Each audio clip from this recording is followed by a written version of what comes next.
And now it's my great pleasure to introduce our speaker. Tonight's lecture is sponsored by Bernadette Delaney, who's with us. Thank you very much, Bernadette.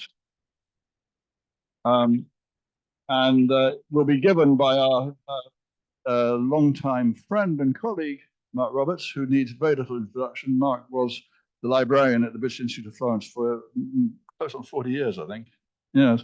And so many people think that Mark is the British Institute of Florence, but then an upstart like me turns up. But Mark and I first knew each other actually 40 years ago when he was just starting, and I was a young prop teacher at the British Institute. So we have history. And since he retired 2 years back, he's become an absolute mainstay of the Wednesday lecture series. He's our go-to guy for the stories about the English colony of the 19th and early 20th century. So, Mark, over to you.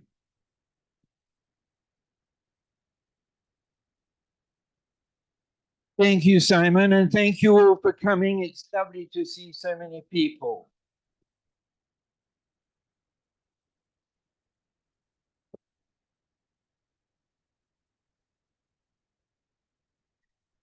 On 13th of July, 1907, this postcard of Pinturicchio's Madonna e Bambino e San Giovannino was sent from Perugia to the rich Chicagoan socialite Hortense Acton, née Mitchell, who was staying at the Hotel Rigi Vaudois at Glion in Switzerland with her 2 baby sons, Harold and William.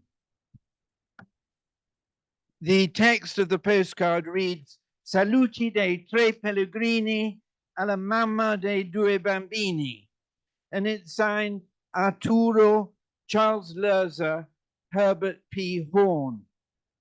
These 3 were evidently on one of their so-called hunting expeditions.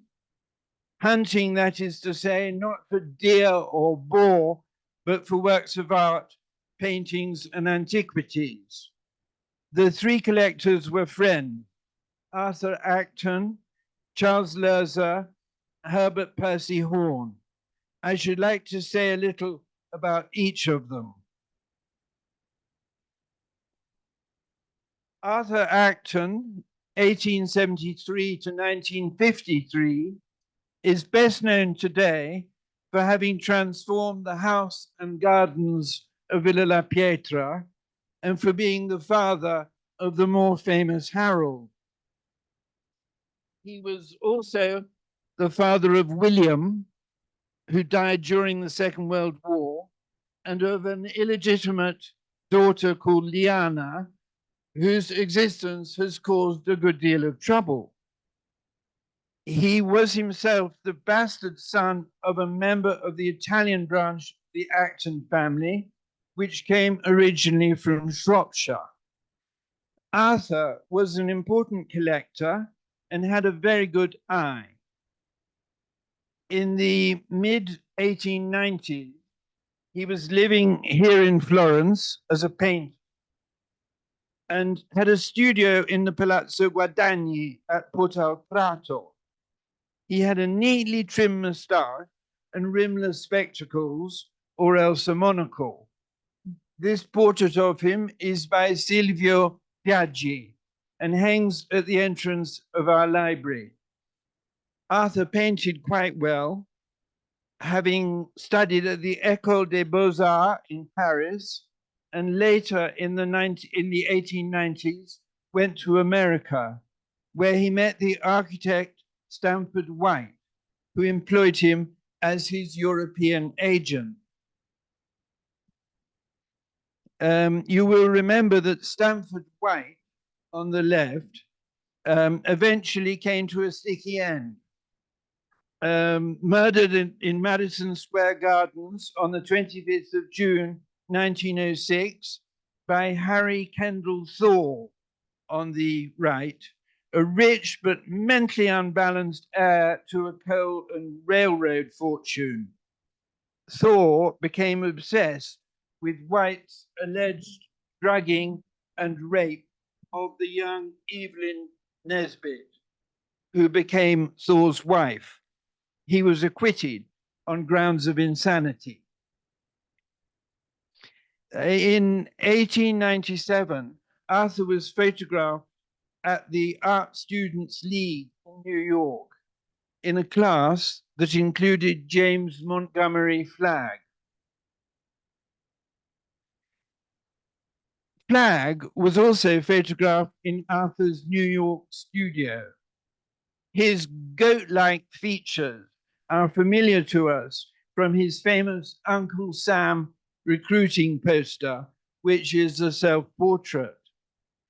They were both donaioli, or chasers after women, and they took part together in many an amorous escapade. Flagg teased Arthur in his memoirs, Roses and Buckshot, published in 1946. But he seems to have liked him. Flagg wrote, "He was an artist, a painter of talent, a bon vivant, a wit, and a scholar, handsome, gay, and whimsical. Conventions were a form of hilarity to him, and he had few inhibitions." In May 1901, Charles Loeser gave Arthur an off-print of an article he had written, inscribing it to AA with CL's compliments.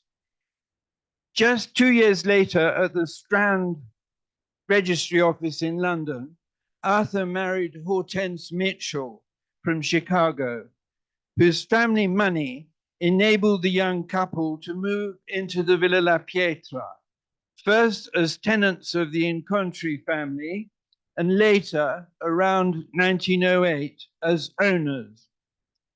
When the Actons bought the villa, it was only the third time it had changed hands for money since the Middle Ages. Here we see them with Arthur's 3.5 horsepower Fiat. He has allowed her to sit in the driving seat. He had obtained his driving license in August 1902. As well as working for Stanford White, Arthur had dealings with Duveen Brothers of New York, and he became extremely astute at wheeling and dealing, collecting his agent's fee, sharpening the deal at both ends, etc. Harold Acton was born at Villa La Pietra in 1904, and his brother William at their grandfather's house in Chicago in 1906. The former grew up to be an eminent writer, and the latter a very competent painter of slightly surreal portraits. Their father, Arthur, liked to go off on what he called hunting expeditions with like-minded friends, hunting for antiques. In 1907, as we have seen, he went to Perugia with Charles Loeser and Herbert Horn. All three of them signed the postcard to Arthur's wife, Hortense. Unlike the other two, who were collectors but not dealers, Arthur bought and sold continually. He had, as I have said, a good eye, though, like everyone else in that period, he was sometimes deceived by clever fakes. In August 1914, the Indiana-born novelist and diarist Neath Boyce met Arthur at Giacosa's bar in Florence and noted in her diary that he was suave, calm, and amusing. Not everybody would share that.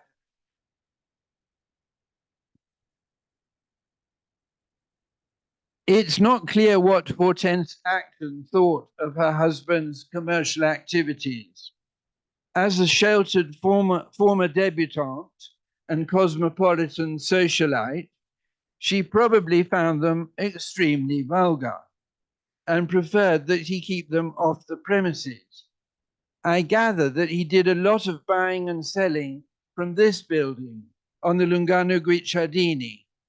But if so, that must have been later, as he did not buy it until 1925.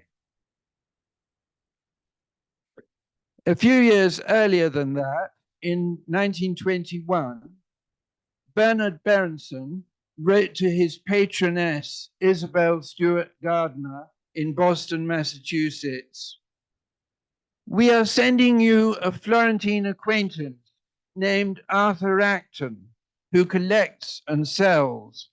He was Stanford White's agent here, but since then, he has married a very rich Chicago woman.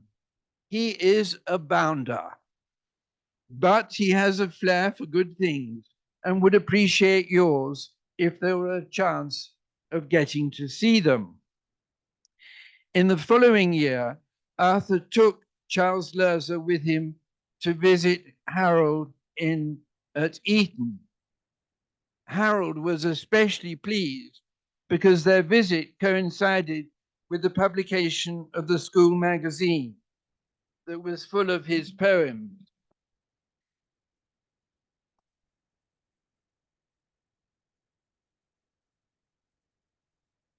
He noted, "Whole place ablaze with posters for the Eton Candle."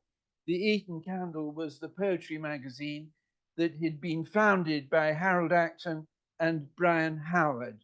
And these two, you'll remember, were the models for the rather sinister and camp character Anthony Blanche in Evelyn Waugh's novel Brideshead Revisited.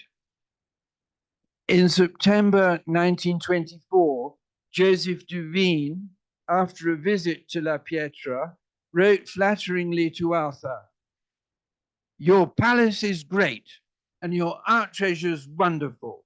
And as for the garden, I have never seen anything like it in any private residence."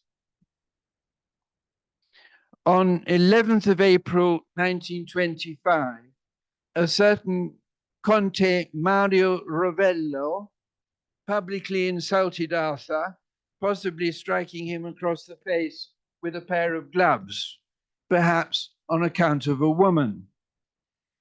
At a meeting of seconds in a lawyer's office on the 14th, Acton demanded explanation, satisfaction, or reparation by arms for the offense inflicted. He received many compliments from members of his club, the Circolo dell'Unione, praising his correct chivalric attitude. In the subsequent duel, Arthur, who was a skilled fencer, wounded Rovello severely in the hand, so that honor was satisfied. The whole episode was treated with great hilarity by the Acton family, but it seems to me that Arthur was lucky neither to have killed nor been killed by his opponent. 6 years later, in 1931, we find an unflattering vignette of Anglo-American Florentine society in a letter from Berenson's wife, Mary, on the left, to her sister, Alice Russell, on the right. "I did another futile thing during the day, and that was to go to Mrs. Loeser's to lunch to meet the Sitwells. I went really because she seemed so grieved at our not going to her large musical party last week, and I am rather fond of her.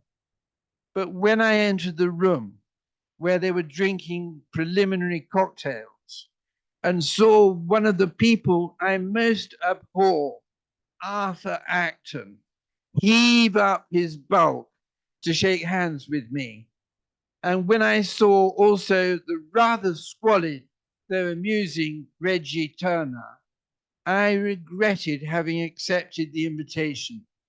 That is the worst of Florence. You can go nowhere without meeting people you detest." And you'll remember that Reginald Turner was the loyal friend of Oscar Wilde, who settled in Florence during the First World War.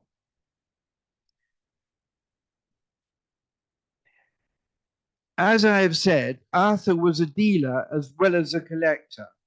We know from the photographic archive at Villa La Pietra that a large number of art objects passed through his hands. Of these, he kept the ones that he liked best for himself. They include some 4th century Roman mosaics with allegorical figures of months, an Umbrian Latian mourning Virgin and St. John the Apostle of the 13th century, a crucifix with St. Francis kissing the feet of Christ by the Maestro di San Francesco, a polychrome wooden sainted bishop of the 13th century, a St. Michael by Luca di Tomé, a Madonna and Child by Bernardo Daddi, a crucifixion by the Bolognese master Dalmasio, a Madonna and Child with 4 saints attributed to the master of San Remigio, scenes, well, perhaps that's enough, of Arthur's acquisitions. Though I should mention that they include a Madonna and Child by the workshop of Donatello, or, according to John Pope Hennessy, by Donatello himself.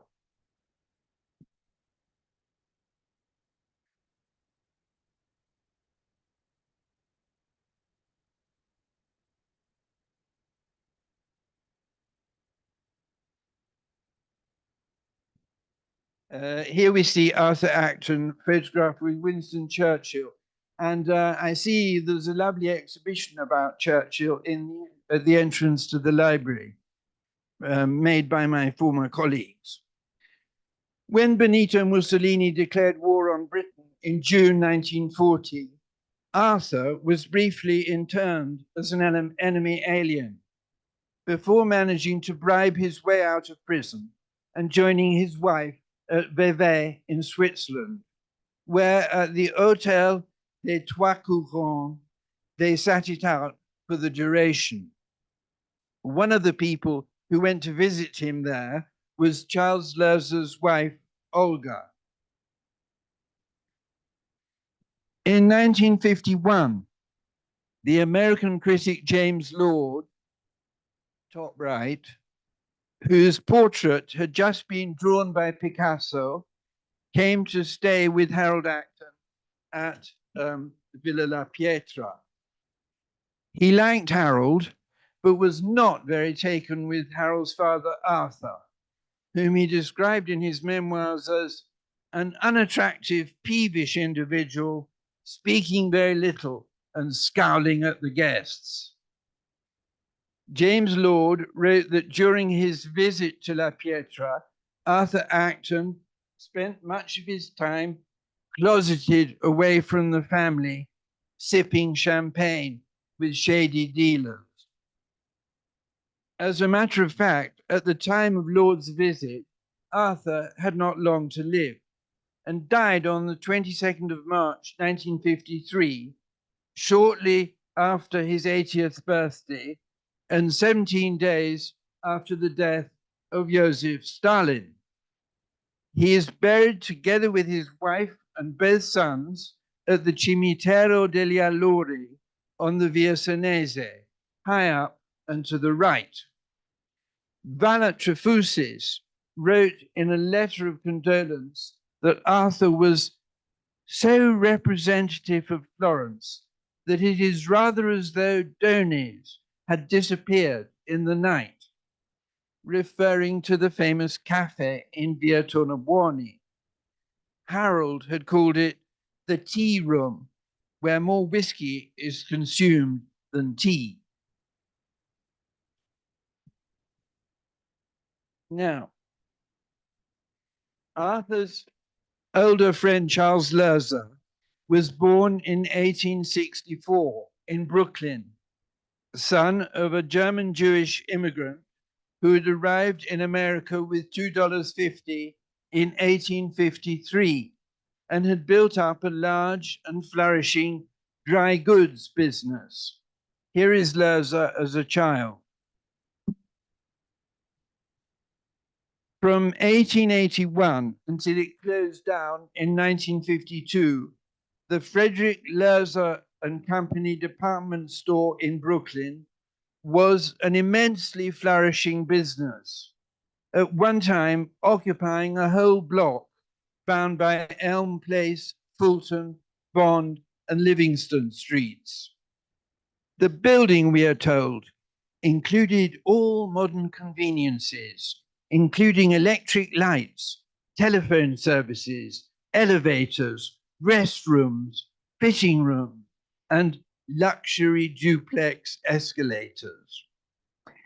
Charles Loeser showed not the slightest interest in taking on the family business, preferring the life of a scholar and connoisseur.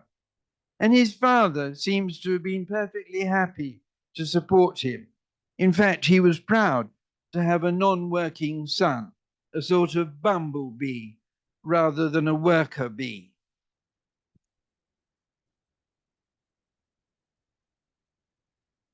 At Harvard in the 1880s, Loeser studied under Charles Eliot Norton, top left, considered by many to be the most cultivated man in the United States at the time. But he had traveled widely in Europe and had written extensively on Italy and Italian art. Loeser returned to take a master's degree in philosophy. Harvard brought him into contact with future art scholars and collectors such as Grenville L. Winthrop, top right, described as a snob and a cold-hearted patrician, who assembled a collection of over 4,000 works of art. William Randolph Hearst, bottom left, the newspaper tycoon satirized by Orson Welles in his film Citizen Kane, and the connoisseur and art historian Bernard Berenson, center. But as his college friend, the philosopher George Santayana, bottom right, observed, at Harvard, Loeser was rather friendless. The fact that he was a Jew and that his father kept a dry goods store cut him off in democratic America from the ruling society. To me, who was also an outsider, this seemed at first very strange, for Loeser was much more cultivated than the leaders of undergraduate fashion or athletics. And I saw nothing amiss in his manners or his person. In America, he floated on the surface and really lived only in the international world of art, literature, and theory.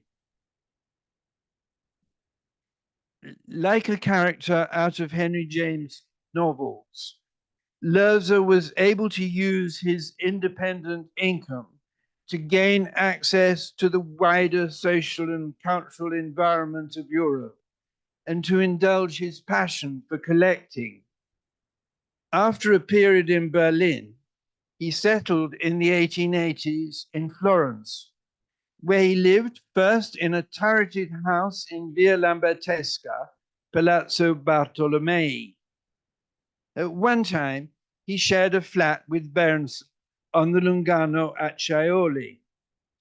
They were great rivals, and whether it is true that Berenson's early European experiences were financed by Loeser, as Loeser liked to imply, or whether they were financed by Berenson's female admirers in Boston, as Berenson liked to imply, has never really been clarified.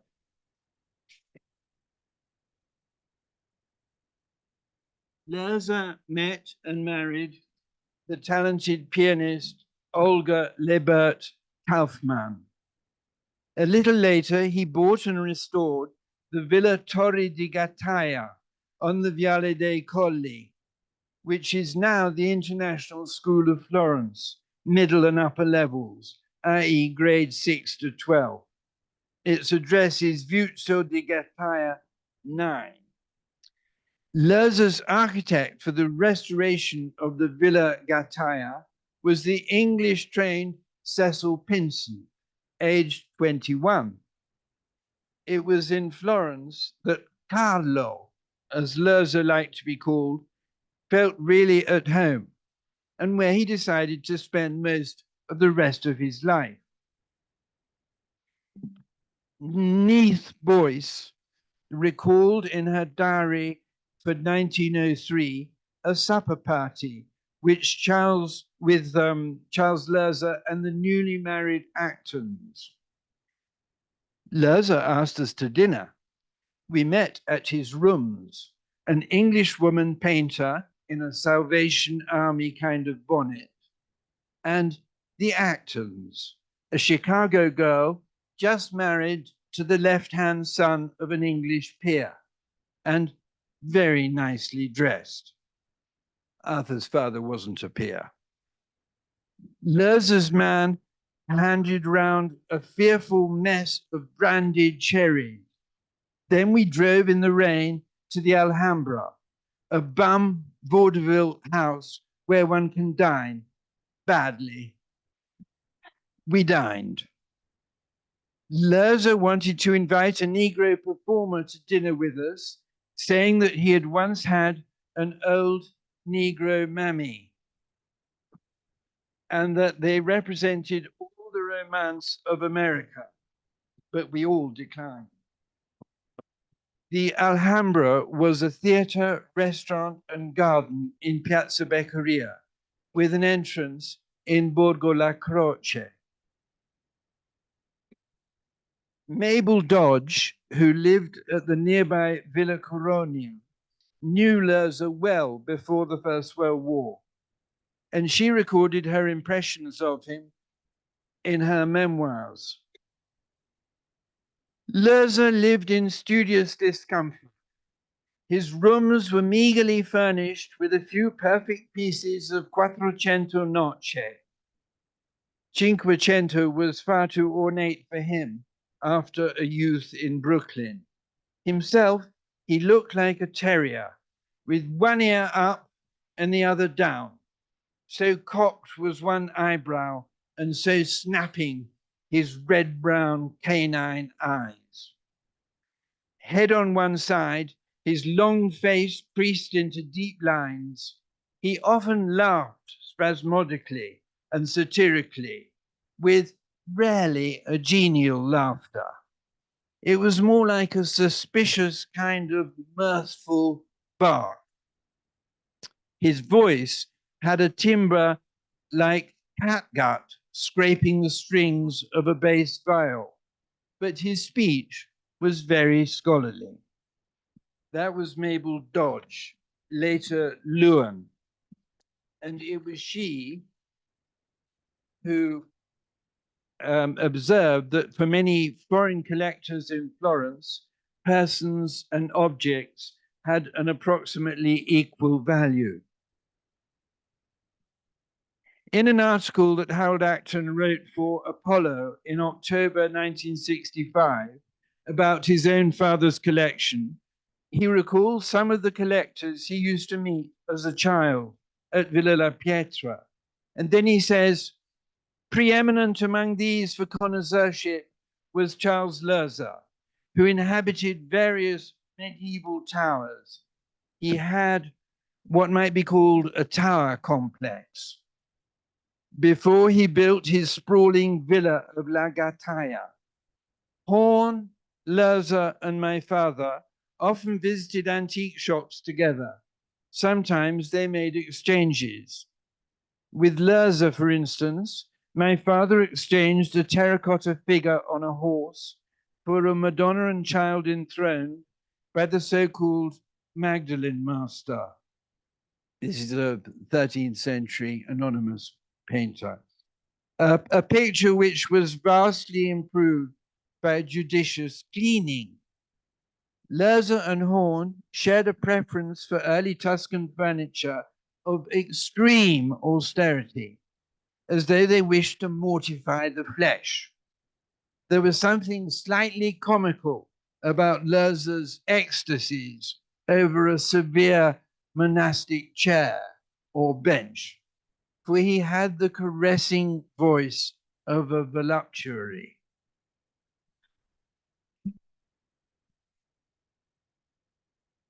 Loeser was wont to write standing at a stiff lectern, which was to him an aid to composition. I regret that I was not old enough to record his entrancing disquisition, of which his published writings give no idea.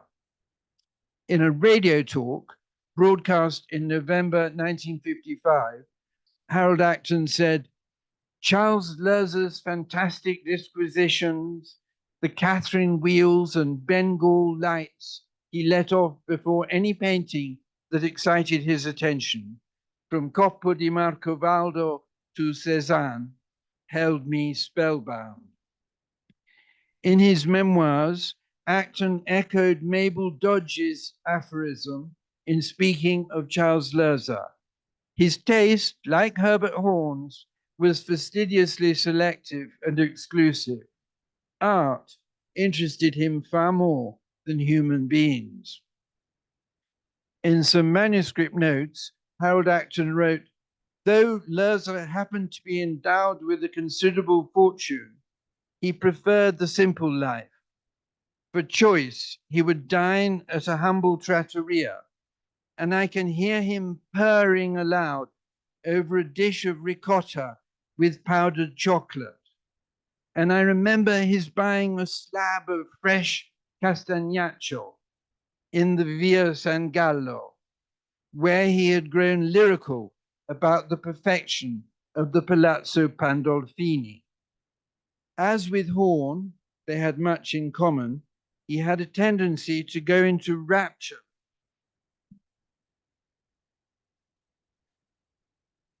Raptures over a cornice or lintel, which struck me as ordinary. I'm afraid I had a taste for the Baroque in my childhood and only came to admire the purest Florentine Quattrocento later on. Loeser's raptures on some simple rectangle made me goggle. But when he showed one a painting or drawing, he had the rare gift of making one see qualities one might not have noticed. Harold Acton also wrote an amusing short story based on Loeser, Left, called Leo's Ivory Tower, part of his collection of the Soul's Gymnasium that was presented here in this room on 18th of March, 1982. In the prologue, he tells us the model for Leo of the Ivory Tower was the distinguished art collector. Florence used to pullulate with foreign art collectors, most of whom, obsessed with their eternal treasure hunt, became detached from ordinary life. In an interview with Harold by Dwight Gast, published on the 13th of June, 1982, in the Daily American, we read, is the art historian Leo Kramer, that's the character in the short story, is he, for example, really Bernard Berenson? No, guess again, alludes Acton with a twinkle in his eye. I'm afraid I can't identify that one because his granddaughter is probably still alive. This granddaughter is Philippa Calnan, who is indeed still alive and living in California 40 years later. Here is an extract from the short story. Leo spent much of his time in antique shops, and under the illusion that he was incognito, he wore his oldest, shabbiest clothes on these occasions. There was an elite of international art dealers in Florence at the turn of the century, and these were his boon companions. His rooms were crammed with the spoils of his excursions and objects he had taken on approval, for he wanted to ascertain that he could live with what had spontaneously caught his fancy. With so dependable a client, the dealers dared not expostulate if he changed his mind and sent an object back. It is like taking a mistress or a wife, he used to say. The Italian Quattrocento style responded perfectly to Loeser's taste for elegant simplicity, though in practice his collecting covered a much broader field. Like the painter Egisto Fabri, Loeser was an important early collector of Cézanne, and the music room at the Villa Gattaio was adorned with several paintings by the modernist Provençal master. Altogether, he owned 15. An exhibition at Palazzo Strozzi in 2007, entitled Cézanne a Firenze, curated by Francesco Bardazzi, focused on these two collectors, Fabri and Loeser. Speaking of Florence before the First World War, Harold Acton said in his memoirs that the Guelphs and Ghibellines had been replaced by rival schools of art historians. Between Berenson, Horn, Loeser, and Perkins, one never knew what fresh crisis had arisen. It must have been a difficult time for hostesses. The fourth person Acton mentions is F. Mason Perkins, 1874 to 1955, who was an American protege of Berenson's, based in Siena, and who eventually bequeathed his pictures to the Sacro Convento in Assisi. Harold Acton wrote, Charles Loeser was a close family friend. Like Horn, he too was a collector of rarefied taste, who had preferred to live in medieval towers until he built his own villa above Viale Michelangelo. Many of his paintings were bequeathed to the Palazzo Vecchio, where they are somewhat scattered, and that is no longer true. He was a master of humorous paradox, and he spoke very deliberately with a quizzical expression, teasing and puzzling his earnest visitors. When the Lena Quartet turned up in Florence, penniless and down at heel, he chose to become their impresario, and it was a joy to hear Mozart and Schubert in a room surrounded by luminous Cézanne, which were not generally appreciated at the time. He struggled to explain their virtues to his purblind guests. Charles Loeser died at the Ritz-Carlton Hotel during a visit to his native New York on the 15th of March, 1928. 6 days later, Harold Acton wrote to his mother, I was extremely sorry to hear of Loeser's death. He had made his will 2 years previously, and in it, he left some 260 Italian drawings to the Fogg Art Museum at Harvard, 8 of his choice Cézannes to the President of the United States to adorn the White House, and 30 works of art, including paintings and sculpture, to his much loved adoptive city of Florence. These are now displayed on a mezzanine in Palazzo Vecchio as you come down the stairs from the Sala del Giglio, and many of them have been beautifully restored by the foundation set up by Loeser's granddaughter, Philippa Calnan. I highly recommend you to try to see this small collection, which is not at all well known. Here you will find Bronzino's portrait of Laura Battiferri, Bartolomeo Ammanati's wife, beautiful paintings by Pietro Lorenzetti and Piero di Cosimo, some lovely sculptures by Tino di Camaino, Jacopo Sansovino, Benvenuto Cellini, and Giambologna, some excellent examples of old Tuscan furniture, the portrait of Ludovico Martelli attributed to Pontormo, and the bronze Écorché horse that Loeser always insisted was by Leonardo himself. The story of the White House Cézannes is an extremely murky one, because what happened is that Loeser's bequest was diverted by John Walker, a Harvard graduate who moved to Florence in 1930 to oversee the transfer of the 260 Italian drawings from the Villa Gattaia to Harvard. He had many opportunities to admire the Cézannes, and since he had a copy of Loeser's will, he knew all about the plan to send them to the White House and about Loeser's wish that his daughter Matilda should retain a life interest in them. 2 decades later, Walker was curator of the newly created National Gallery of Washington. Here he is, photographed by Yusuf Kar at the gallery. On a visit to New York one day, he was astonished to see one of the best Cézannes from the Villa Gattaia in the New York collection of Adele Levy, sister of one of the museum's founding benefactors.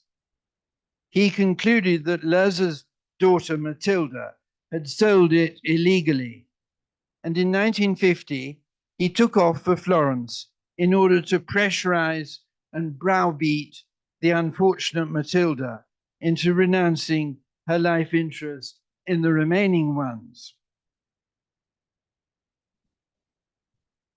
Walker, quote, quizzed her on whether the Cézannes were being properly cared for and worried aloud that if anything happened to valuable government property, she was liable.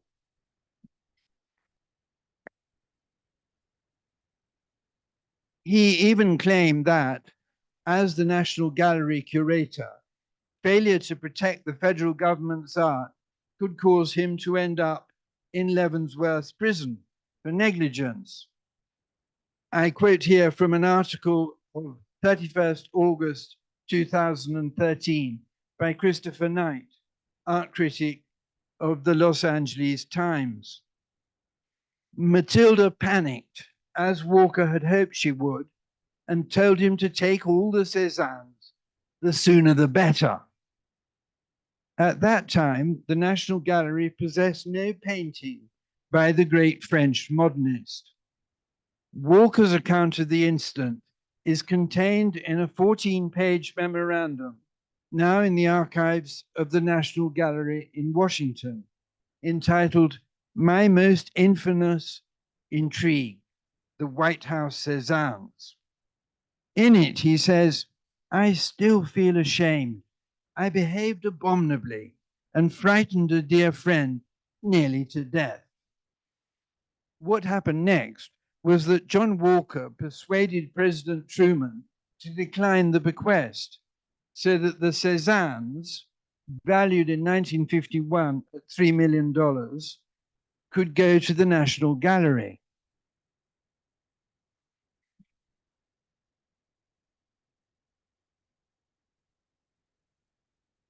Two years later, on the 3rd of March 1961, the Secretary of State, Dean Rusk, advised the President of the potential for a lawsuit over the mishandled and misdirected Loeser bequest.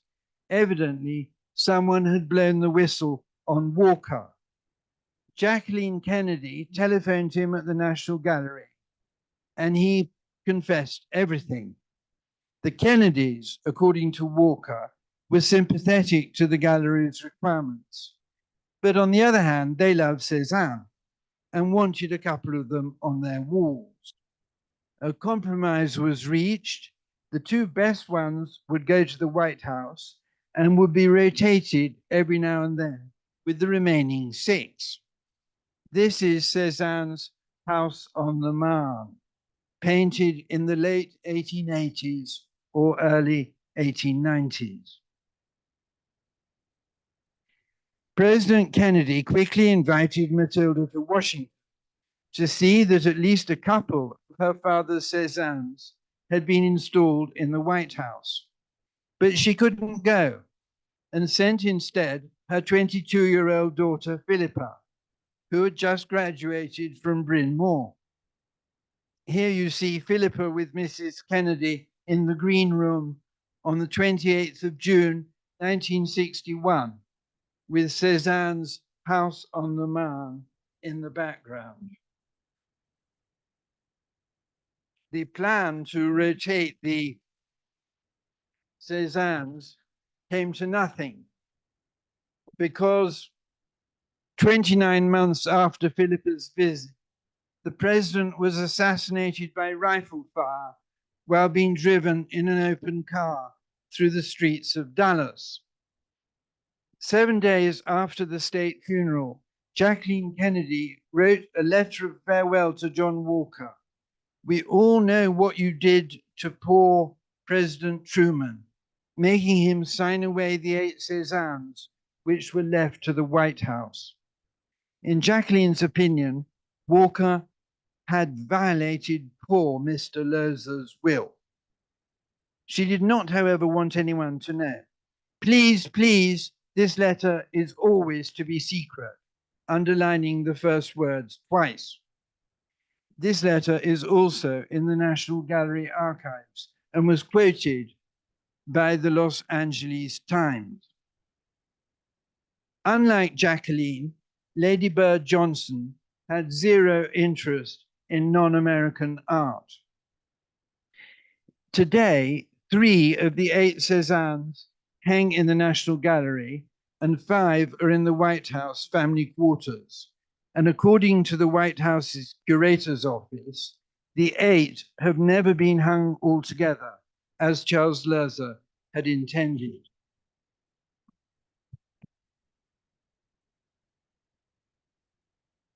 Strangely enough, the lovely still life of Cherries and Peaches, once owned by Adele Levy, has hung for more than half a century in the Los Angeles County Museum of Art, where Loeser's granddaughter Philippa worked for many years as a curator.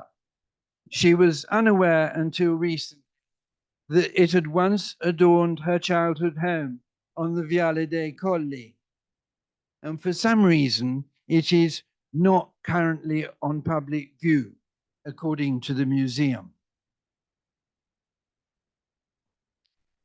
The third of our 3 collectors is Herbert Percy Horn, who was in many ways a typical late Victorian polymath, architect, editor, essayist, typographer, poet, eclectic collector, connoisseur of art and of the music hall, and an outstanding art historian. Born like Loeser in 1864, he was the son of Horace Horn and Hannah Louisa Gibson. His father is said to have been an architect, but is described as a railway carrier on Horn's birth certificate, and according to the writer Arthur Symonds, was a regular bad lot, dissipated, shady, cruel, and selfish. Horn had a younger sister called Beatrice, or Beatrice, a gifted musician, and also a brother called Louis, who was a psychiatric case and died in an asylum. Herbert Percy Horn attended Miss Moore's day school in Kensington, where his interest in art was encouraged by the critic Daniel Barton Brightwell.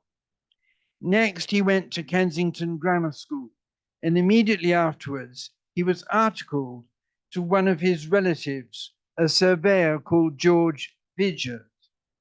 But Horn was a clever fellow and soon moved to the studio of the architect Arthur Heygate McMurdo, becoming a partner in 1884 at the remarkable age of 20.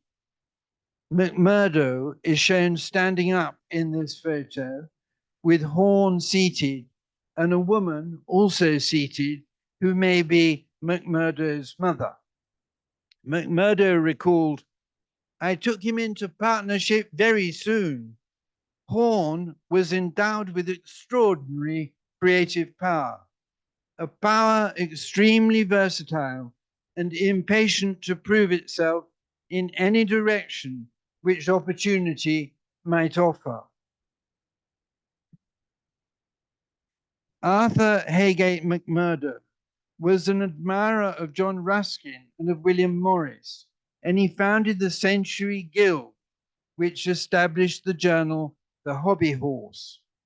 The aim of the Century Guild was to render all branches of art the sphere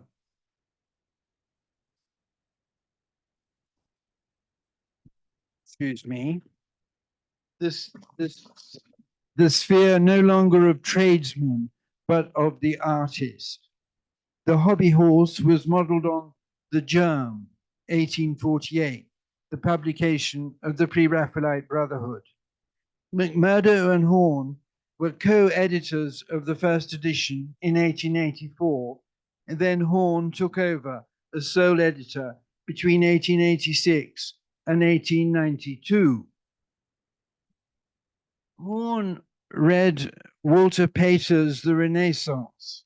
He much admired it, just as Oscar Wilde had, and Pater's sumptuous and gorgeous prose was his introduction to Italian Renaissance art. As a matter of fact, Horn saw a good deal of Oscar Wilde from 1886 to 1891. And he also knew the Rossettis, Walter Pater himself, and the poet W.B. Yeats. Horn was a leading light of the Rhymers Club, which used to meet at McMurdo's studio before it started meeting at Ye Olde Cheshire Cheese in Fleet Street. He made friends with Bernard Berenson in 1888.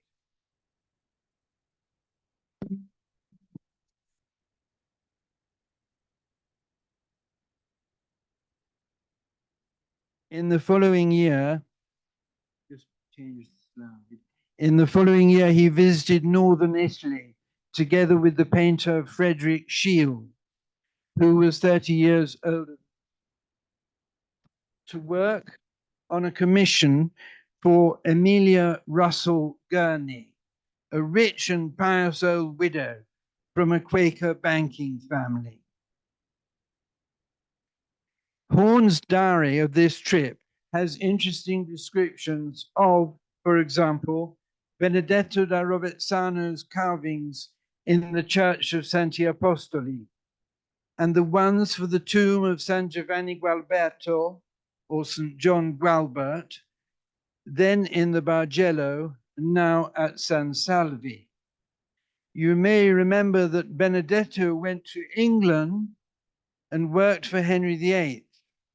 The sarcophagus he carved for Cardinal Wolsey was set aside after Wolsey's disgrace, and about 300 years later was used to contain the mortal remains of Admiral Nelson in St. Paul's Cathedral. Benedetto went blind and returned to Italy, where he was well looked after by the Vallombrosan monks. Horn lived with his parents.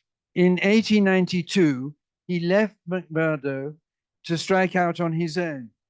designing buildings in a vaguely Quattrocento style. His masterpiece, the Chapel of the Ascension in the Bayswater Road, partly modeled on Santa Maria delle Grazie in Pietrasanta, was destroyed by enemy action in 1940, as were several of his other London buildings. The interior of the Ascension Chapel, commissioned by Mrs. Russell Gurney, had been frescoed in vaguely Trecento style by the painter Frederick Shields, Horn's traveling companion in northern Italy. These frescoes were designed by Horn. Horn was always extremely interested in typography. The mere appearance of books has always possessed an attraction for me. Their decoration, and still more the character and arrangement of their types, are an endless source of delight and study, he wrote. As a result of this interest, he published Binding of Books, an essay in the history of gold tool bindings in 1894. And he also designed 3 typefaces, Montalegro, Florence, and Riccardi, as well as several title pages, including Henry Wotton's The Elements of Architecture, 1893, and Lionel Johnson's poem, 1895. He designed the title page to Diversi Colores, a small volume of his own not very good poems, printed by the Chiswick Press in 1891.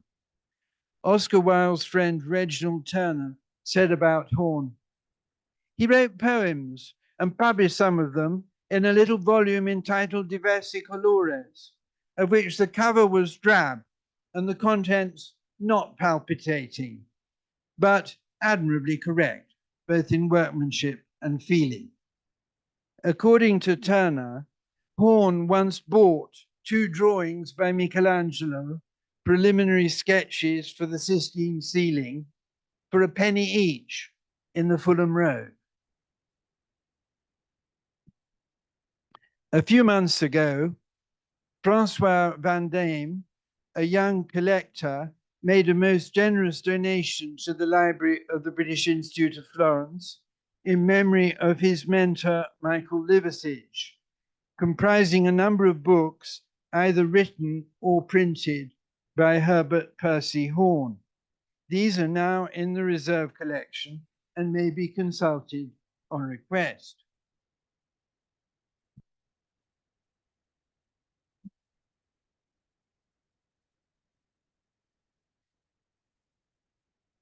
Horn was back in Italy in 1894, commissioned by the publisher George Bell to write a book about Botticelli.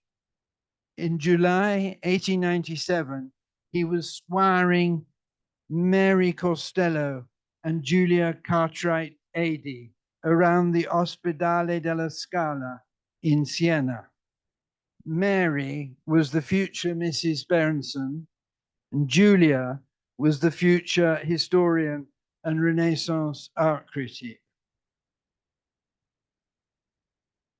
In Florence, he came into contact with a circle of foreign intellectuals, mainly German-speaking, who included Arnold Böcklin, Abi Warburg, Bernard Berenson, Robert Davidson, and Adolf von Hildebrand.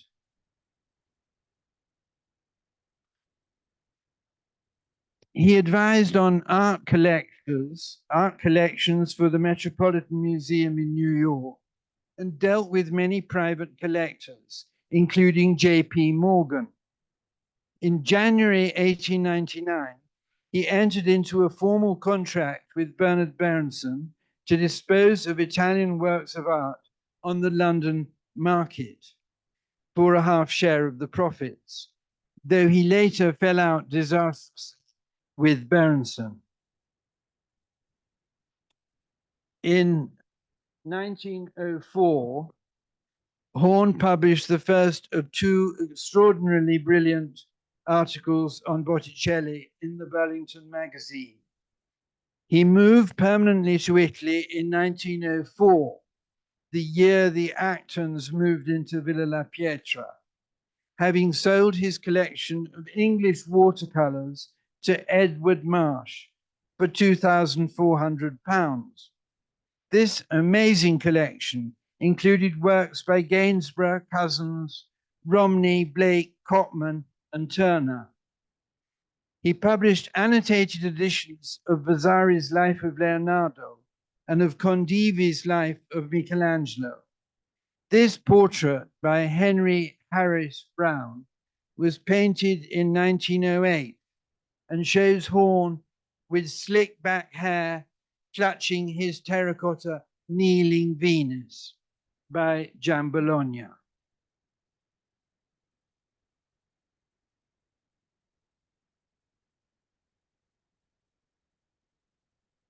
In 1908, his great book on Botticelli was published by George Bell, dedicated to the memory of Brightwell and of Pater. It was entitled Alessandro Filippepi, commonly called Sandro Botticelli, painter of Florence, and it was entirely designed by Horn. This picture doesn't seem to be the right one. Who provided neither chapter headings nor index and printed only 240 copies. There it is. There is a copy of it among the books presented to our library by Francois Van Dame. It was admiringly reviewed by Roger Fry in the Burlington magazine. Fry consulted Horn about various art historical matters. In 1908, he wrote to his mother, Lady Fry, "I have had a very busy time of going round the various dealers and learned a great deal from my cicerone and host, Mr. Horn, who knows Florentine art as no one else does and has made a wonderful collection without ever giving large prices." The year his book appeared, Horn sold his Entombment predella panel by Giovanni di Paolo to Henry Walters.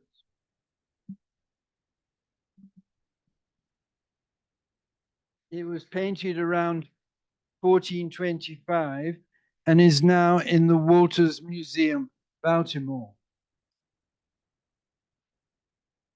The little Harold Acton had been told that Horn had 2 rows of teeth and was always trying to peer into Horn's mouth to see if this were true, but could never quite manage it.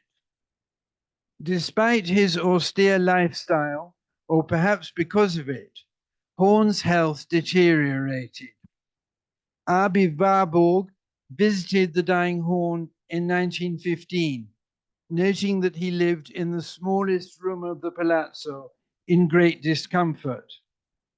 Horn, on his deathbed, repaired his friendship with Berenson, according to a letter from Mary Berenson to her brother Logan. And in a letter to her sister Alice in April 1916, the tender-hearted Mary claimed to have got Horn to make his will yesterday and to make provision for his faithful servant. He has left his palace and works of art here to the state for a museum. It wrings my heart to go and sit with him. His mind is softening and he clings to me. I have known him for 31 years.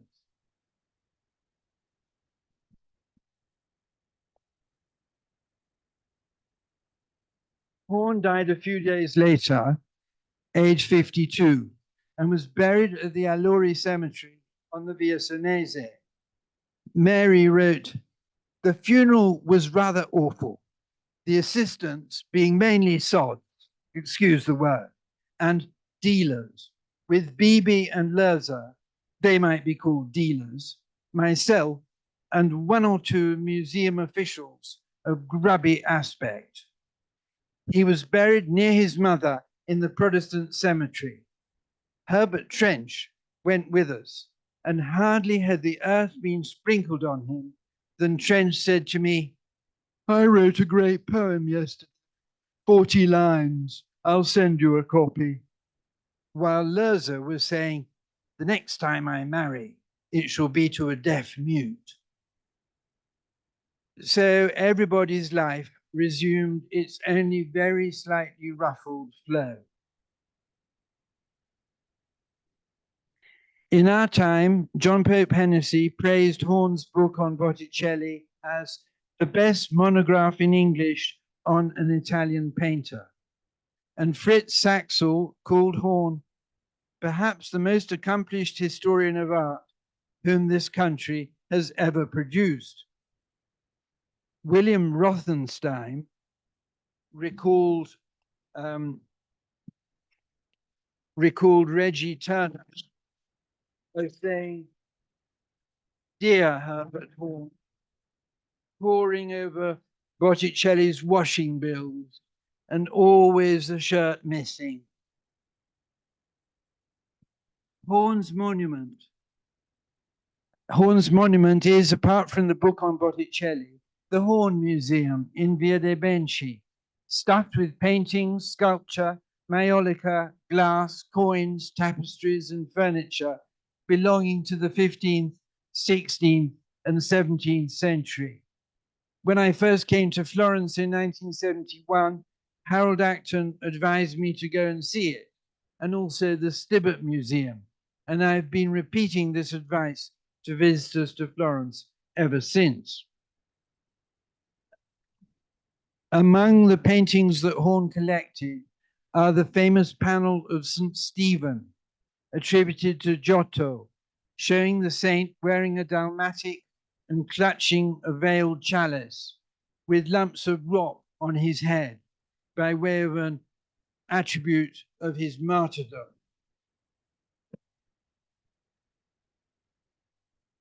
Dosso Dossi's Allegory of Music,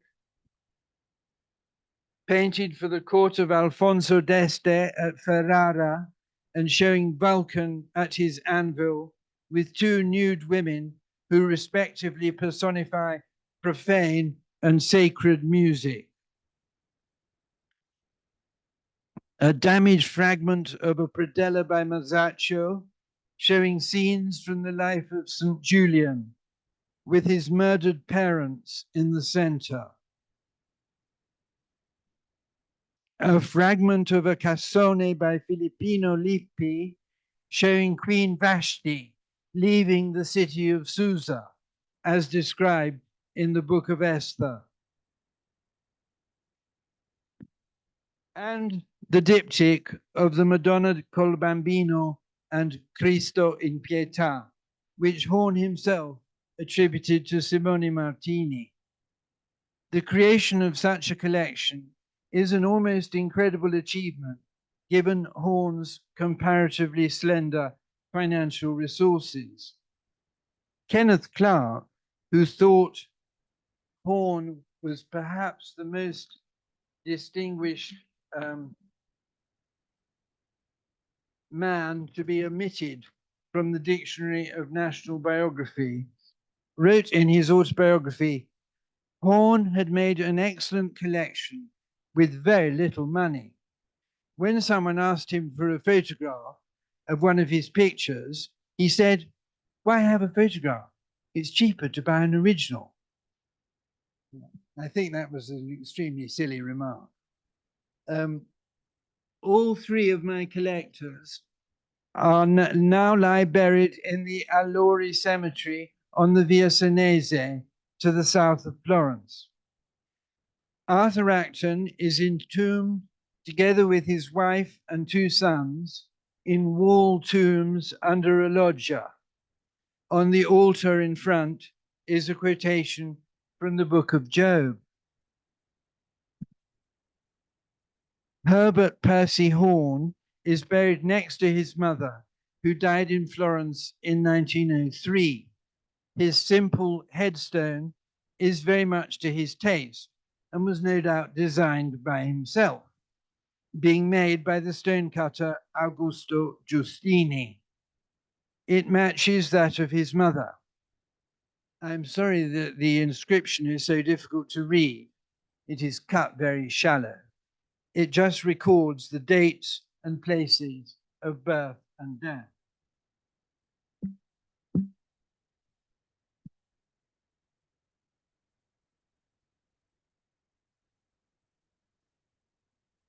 Prize for the most exuberant tomb goes to Charles Loeser, immortalized as Carlo, whose varied interests are commemorated in a lively stone relief by Antonio Maraini, showing a book, a pair of compasses, a bunch of grapes, a violin, the name of Lagataia, a lamp, an hourglass, and a naked female torso.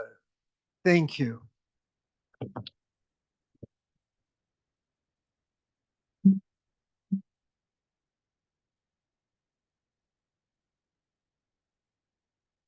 Thank you very much indeed. Mark, I'll just find some lights. What's going on? Where now got it? Oh, yeah. Okay. And now it's, as always, it's time for questions, answers, comments. And the rules are the same as always. In the room, if you want to make a point, ask a question, put your hand up and I'll bring you the microphone so those on the Zoom can hear us. And if you're on the Zoom, you have two options. You can put your thoughts into the comments, which I'll read out on your behalf. And if anyone's got something they want to share and is feeling brave, they can unmute and we'll hear you in the room. So anyone want to get started on the Q&A? Whilst you think about it, I have a question for you, Mark, which I was thinking about. As always, you're giving us very vivid portraits of the very extensive English colony at Florence and their relationships and going through. But they lived here for a long time. Did they speak Italian? Well, some of them certainly did. Yeah. Yes, some of them certainly did. Loeser was a good linguist. Berenson certainly was too. I think Horn also spoke Italian, and Arthur Acton certainly did. Yes. So I think the answer is yeah. At least among these ones, they all spoke Italian. Good. So anyone want to make a point or contribution? See if there's anything in the chat. Open that up. We have. Okay. No, we're starting the meeting. Meeting in a few minutes. Okay. So if we haven't got questions, we don't have to have questions, and that's not a problem. I think it was a very comprehensive and quite long lecture, and we got lots to think about. And so I think probably anything coming in on the yes, Dr. Archibald says, thank you, Mark. Excellent presentation, fastidious research as always, which I think summed it up rather well. Beautifully researched, lots of it to think about. So why don't those in the room retire next door where we'll enjoy the wine from our season sponsors of Poggio Torselli, great wine it is too.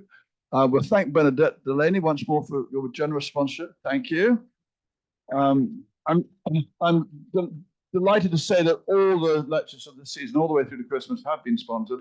I'm just starting the program from January onwards, and there will be opportunities for those who want to join the crowd from January onwards. And as for the Zoomers, anything more coming through? Edward Cheney, utterly brilliant talk, Marco, old friend Edward. And Zoomers, I'm sorry we can't offer you virtual wine, but have some on us at home. And we'll see you all next week. Thank you, Mark. Thank you.